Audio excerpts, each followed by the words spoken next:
Hi brothers, how does this column shutter boards are make is we have used here Doka, and the Doka is placed for every 20 centimeter,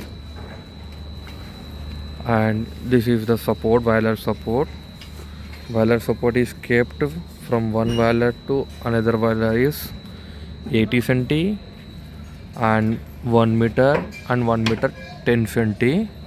These are the inclined supports, and these are the tie rod, cross tie rod. You can see this. These are the cross tie rod we have provided, and this from this tie rod to this tie rod support is of 60 centimeter, and the ply which we are using in this is a 17 thickness ply, and 30 times repetition ply we are using it. You can see the column 4 sides.